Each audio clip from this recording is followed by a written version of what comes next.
इस मुल्क में 3 बार मार्शल लॉ लगा।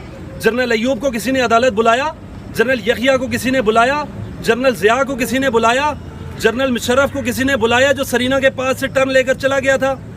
ये अदालतों के इख्तियारात हैं, वो बैठ कर आंसू बहाते हैं। चीफ जस्टिस साहब, अगर आप इमरान खान साहब को बसद एहतराम अपनी सास साहब की इमाम पर अदालत में कह सकते हैं कि 3 बजे आर्डर है आ जाए। इमरान रियाज खान भी इस मुल्क का शहरी है, बशिंदा है। 60 दिन हो गए हैं। मैं माजरत के साथ बसद एहतराम शायद मैं गद्दार कहलाऊँ, शायद मैं मुल्क दुश्मन कहलाऊँ। 75 साल हो गए हैं। हम इस मुल्क को ना तो मुकम्मल तौर पर इस्लामी बना सके हैं, ना हम जमहूरी बना सके हैं। उलमा पर पाबंदियाँ हैं, सहाफ़ियों पर पाबंदियाँ हैं। इस मुल्क में क्या है? कौन आज़ाद है, कौन ताकतवर है?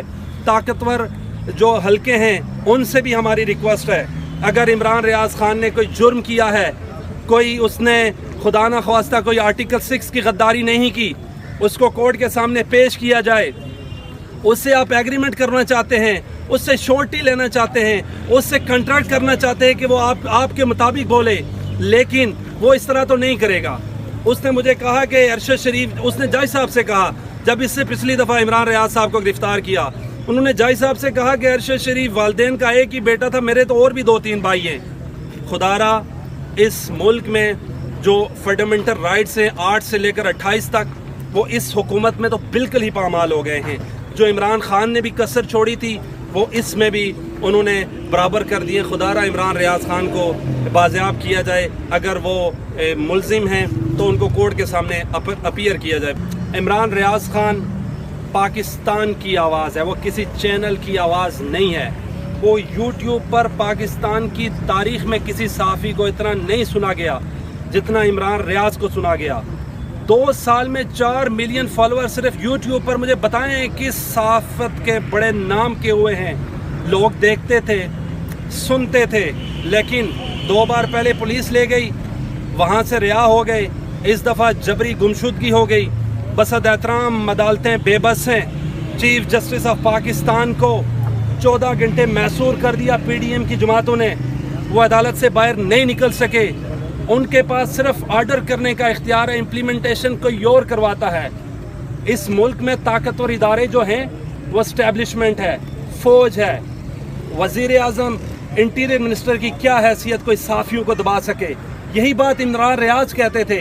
हामिद मीर को मारा, असद तूर को मारा, अरशद शरीफ साहब की उंगलियां तोड़ी जिससे वो लिखते थे, वो दिमाग की हड्डी तोड़ी जिससे वो सोचते थे, उसकी पसलियां तोड़ी। पीम्स की रिपोर्ट आपने देखी होगी। लेकिन क्या आप इमरान रियाज खान के साथ भी ऐसा करना चाहते हैं? जो रिपोर्टर विदाउट बॉर्डर है, इंटरनेशनल मीडिया ऑर्गेनाइजेशन जो तहफ़्फ़ुज़ करता है, जो बातचीत करते हैं, जहां पर साफ़ियों के लिए मुश्किल आती है, उसके नुमाइंदा हैं डेनियल। उन्होंने जो अल्फाज का इस्तेमाल किया है, मैं इस्तेमाल नहीं करना चाहता कि इमरान रियाज खान को दौरान हरासत मार दिया गया है। अल्लाह ना करे ऐसी बात हो, अल्लाह ना करे ऐसी बात हो। तो क्यों आपने 60 दिन से उसको लापता किया है? अगर वो मुजरिम है, उसने अगर खुदा न ख्वास्ता पाकिस्तान में सबसे बड़ा जो जुर्म है 302 का है, अगर वो भी किया हुआ है तो उसको अदालत में पेश करें, उसको अटक जेल में रखें, उसको अडियाला में रखें। 60 दिन से उसके छोटे छोटे 3-4 बच्चे हैं, उसकी फैमिली है। उसके बूढ़े बाप ने chief justice Lahore high court के सामने कहा कि उसका हमें कुछ बॉडी का हिस्सा ही दे दें, हम एक जगह बैठ जाएं, हम इंतज़ार कर सकें कि इमरान रियाज खान मिल जाएगा या यहाँ पर दफन है। क्यों ज्यादती करते हैं साफियों के साथ?